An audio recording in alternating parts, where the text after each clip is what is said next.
Hello, good morning, Year 2.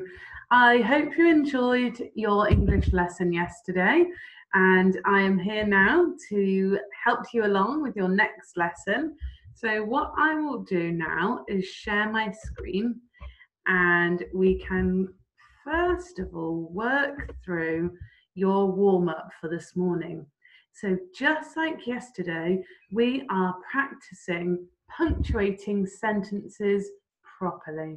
And I've written these 4 sentences here, and I must say, they are awful. I haven't used any punctuation at all. So I need your help to fix them. Can you just have a think, first of all? What kind of punctuation might we need to look out for? Put your fingers on your thinking spots and just have a good think. Did you say a capital letter to start your sentences? That would be really good if you remembered that one. Remember, we need to use a capital letter at the start of a sentence, and if we use the name of a person or a place. So that's a really nice place to start. Did you think of any more? Did you say a full stop? I am really hoping that you did. Remember that we have to end every sentence with a full stop. Did you remember the comma? Now, the comma is a really interesting piece of punctuation, and we use it if we're writing a list of items. So I wonder if you can spot the list in these sentences and use the comma in the right place there. And do you remember that when we use a comma, sometimes to remind us, we do a little click. So if you read your sentence out loud and click where you think the comma should be.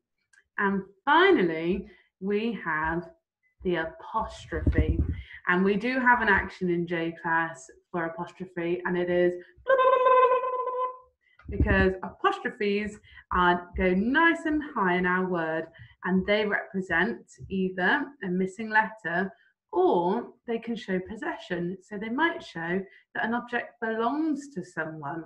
And I wonder if you can spot the sentence that uses a possessive apostrophe today. So what I'd like you to do is pause the video, have a go at writing these sentences into your writing book, punctuating them correctly, and then when you're finished, you can unpause the video and we'll go through the answers together. Good luck. Right, I'm going to assume that you've written the sentences and you're ready to go through the answers. So here we go. The first sentence says, the dog is brown. Now we can see really clearly we've forgotten that all-important capital letter. So I'm going to change it there. Remember that we don't join our capital letters, and they have to be nice and tall compared to the other letters in the sentence. And on the end, did you spot this one? There was no full stop. So here we go. Let's pop it in. A full stop, not a football. We don't want a really, really big full stop because it'll make our work look quite scruffy. The dog is brown. Perfect. Let's have a look at the next sentence. Can you read it with me? The cat is sad. Well, once again, we've forgotten our capital letter. That is terrible, isn't it? So we pop a nice capital T in, and we've forgotten the full stop at the end as well. So we put the full stop there. Did you remember that? I hope so. Let's have a look at the next one. I bought an apple, a pear, and a peach. Let's just add the A. That's why it's so important to read your work after you've written it, because even teachers can make mistakes. I bought an apple, a pear, and a peach. Now, there's no capital letter there, so we're going to change this small I to a nice big I. I bought an apple, a pear, and a peach. Now, do you remember I just explained that commas can be used when we're writing a list of things? Now, that's definitely a list, isn't it? I bought an apple, that's the first thing in the list, a pear, and a peach. We don't need a comma here because we have and between the last 2 items in the list, but we do need to end our sentence with a full stop. So I'm going to pop him there. Let's look at this final sentence. It says, that's my brother's bike. Wow, that's my brother's bike.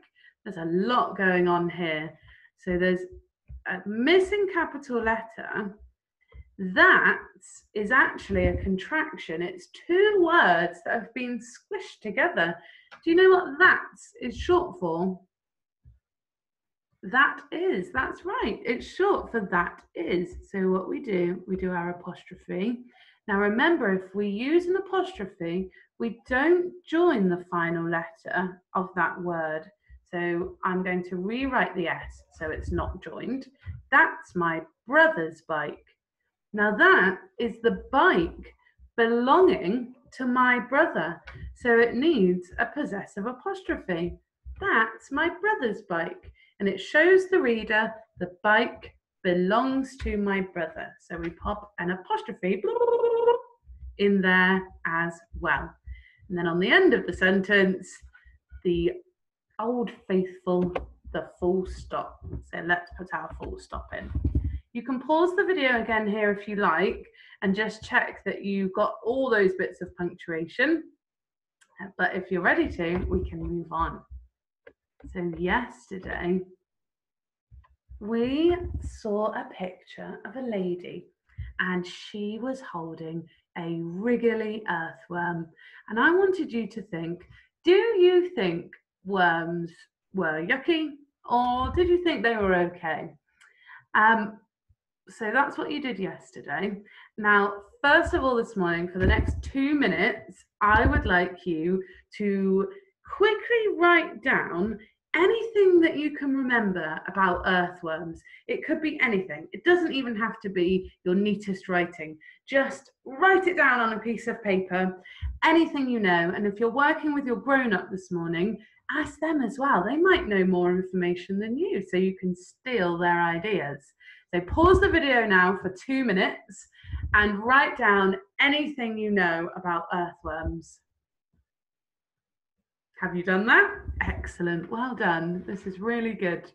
So hopefully you've written down everything you can remember or anything you know about earthworms.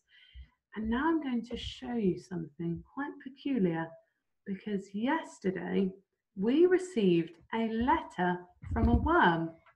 And this is what it said. Dear Year 2, it has come to my attention that some of you think worms, including myself, are yucky. Do you know how this makes me feel? I was shocked to hear that some of you think I'm a little bit scary, and it made me quite sad.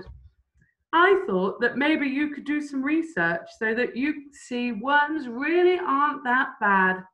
I would love it if you could find out more about me and my species. You might even find that worms are wonderful. Lots of love, Wilf the Worm. Wow, what do you think of that? So Wilf the Worm was a little bit offended by you lot who said worms are yucky yesterday. And he wants us to do a little bit more research. He wants us to ask some questions. So if we look at this slide here I've written 2 prompt words, who, oops, let me just get rid of that, who and when. They're both really good words to start sentences, question sentences with, which is our learning objective for today. Can I write question sentences? That's what we're practicing doing. So we can start with who, we can start with when. Can you remember any other ways to start a sentence, a question sentence? Maybe you remembered what or how. I won't put capital there. Or why. They're all really good ways to start question sentences. So have a look at them. Who, when, what, how, and why. I'm going to choose why for my first question sentence. Now remember, we discussed every sentence starting with a capital letter, and that's okay. I'm going to type this, but you will be writing yours by hand today, I'm sure. my question is, why do you live in soil? Now, because we're writing a question sentence, we need to show this. And the way we show that it's a question is by using a question mark, just like that. Why do you live in soil? So that's a really good question that we can do some research on. How? I'm going to say, how do you see underground? Because I wonder actually if the worms have eyes and how they see when it's so dark underground. So that's my question there. How do you see? Oops, just trying to make it so you can see that a little bit better. How do you see underground? And can you see I ended that with a question mark to show to everyone that it is a question.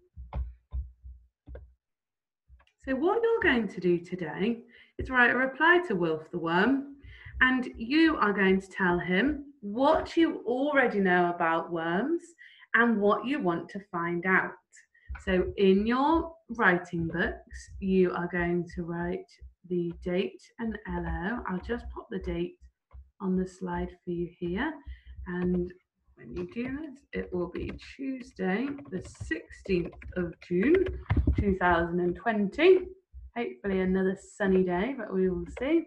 Tuesday, the 16th of June, 2020, in your nicest handwriting. Miss a line, and then write the learning objective. Can I write question sentences? And then you are going to write a reply to Wilf the Worm. You need to tell him what you already know about worms and what it is you want to find out. You can use these question openers to help you. And you can start your letter with Dear Wilf the Worm, remembering it's his name, so he needs a capital letter for each of those words. And here, if you want to, when you pause the video, you can refer to the success criteria. Very simple today, very simple to make your writing successful. Question marks, of course, because we're writing question sentences to Wilf. Capital letters, just as we practiced in the warm-up, and full stops for when our sentences aren't questions and we want to end them nicely. Okay. I really, really look forward to reading your letters. Good luck with them. And I hope that you all have an amazing day, and I miss you very, very much. So what I'm going to do now is try and figure out how to pause this video, because I'm still quite new at this. And then that will give you some time get on with your writing. So good luck everyone, and I look forward to reading what you do on Class Dojo later on. Bye.